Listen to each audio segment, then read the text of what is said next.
ఎక్స్‌ప్రెస్‌లో నక్షి మేళా సందర్భంగా free shipping across the world.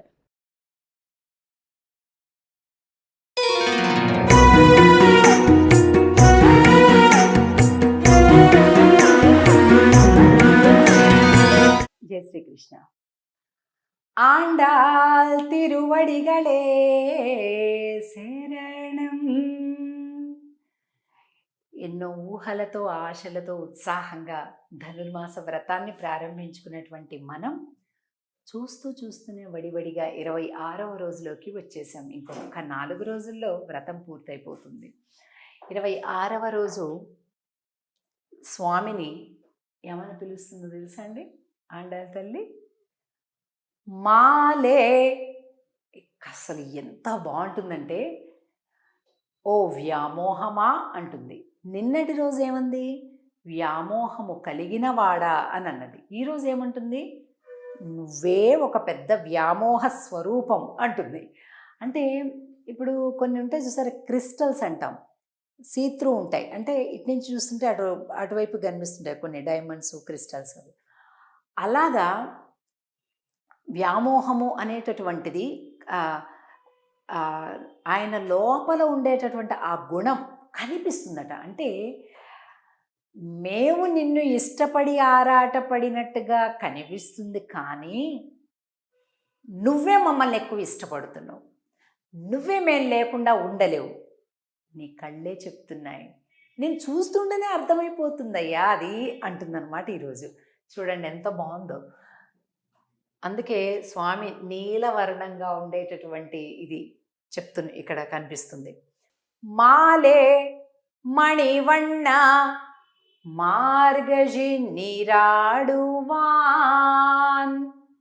மேலையார் செய்வனகள் వేండువన కేట్టియేల్ విను. వీళ్ళేమో ఊరికే నిన్నే చూడటానికి వచ్చామని చెప్తున్నారు, ఆయనే ఊరుకోకుండా ఏం కావాలని వచ్చారు, పనేంటి చెప్పండి అంటున్నారు. ఆడపిల్లలు సిగ్గుతోటి ఎలా చెప్తారు చెప్పండి? నీకోసమే వచ్చాం చెప్పలేస్తారు ఎవరైనా? ఆయన కావాలని వీళ్ళని ఇంకా ఏం పనమ్మ వచ్చారు, ఏంటి ఇప్పుడు వచ్చిన పని ఏంటి అట్లా అడుగుతున్నాడు. చూడండి ఎలా ఉందో. సరే మేము చెప్తాం విను, ఏదో అడగమంటున్నావు కదా అడుగుతాం విను అంటున్నారు. జ్ఞాలెత్త ఎల్లాం నడుంగ మురల్వన. స్వామి మార్గళి నీరాడువాన్, మార్గశీర్ష మాసంలో స్నానం చేయటానికి వచ్చాం. సరే ముందు ఒకసారి పాశ్రం మొత్తం చదువుకొని మళ్ళీ అర్థం చెప్పుకుందాం. మాలే మణివಣ್ಣ మార్గజి நீராடுவான் மேலையார் செய்வனகள் வேண்டுவன கேட்டியேல் ஞாலத்தையெல்லாம் நடுங்க முரல்வன பாலன்ன வண்ணத்து உன் பாஞ்ச சென்னியமே போல்வன செங்கங்கள் போய் பாடுடையனவே சால பெரும்பறையே பல்லாண்டி சைப்பாரே கோள விளக்கே கொடியே விதானமே ஆலி நிலையாய் அருள் ఏలోరెంబావాయ్.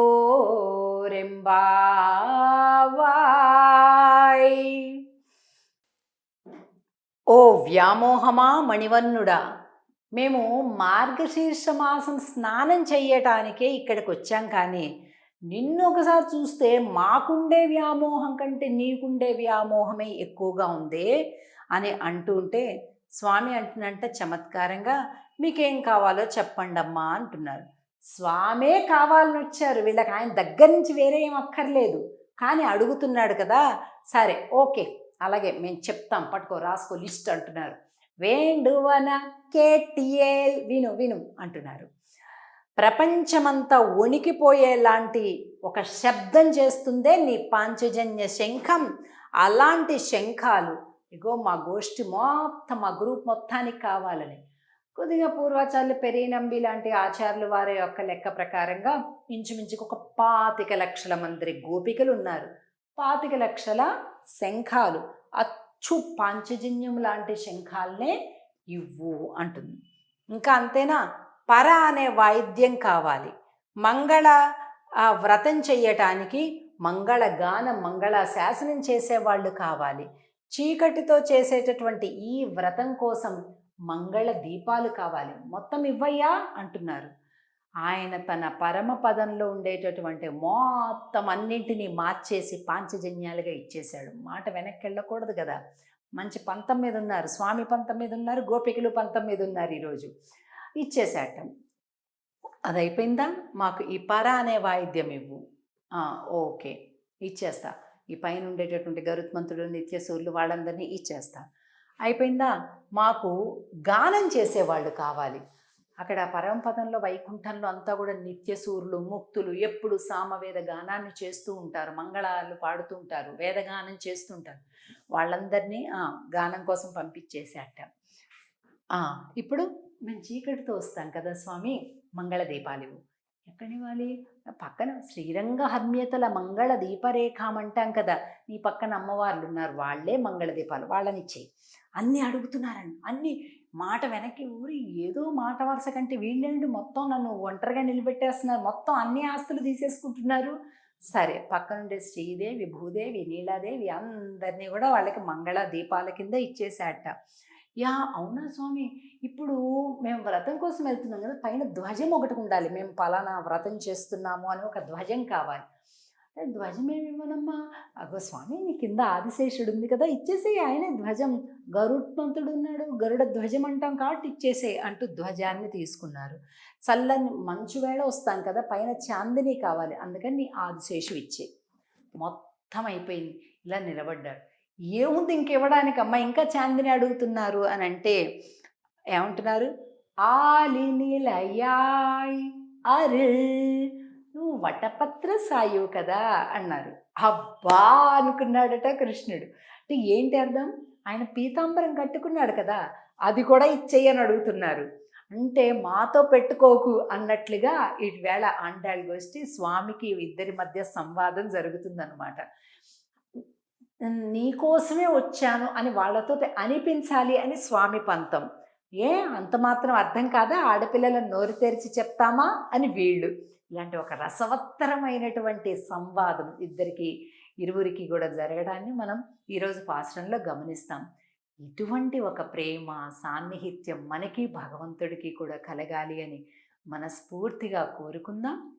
ఇక రేపటి రోజు మరింత విశేషంతో స్వామితోటి అన్ని పంచుకొని పెంచుకునేటటువంటి ఒక అద్భుతమైనటువంటి పాశ్రం రేపటి రోజు మనం చూస్తాం.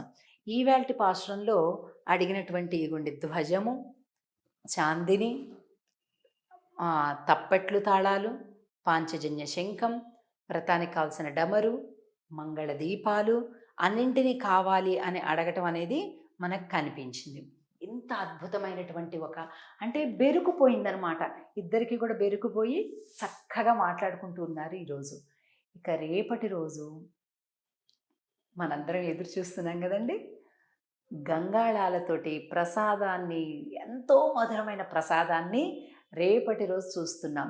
అందుకే రేపటి రోజుకి ఏం పాసురం అని పేరు? కూడారై పాసురం. 27వ పాసురం. రేపు దాన్ని చూద్దాం. ఆండాల్ తిరువడిగళే శరణం. జై శ్రీకృష్ణ.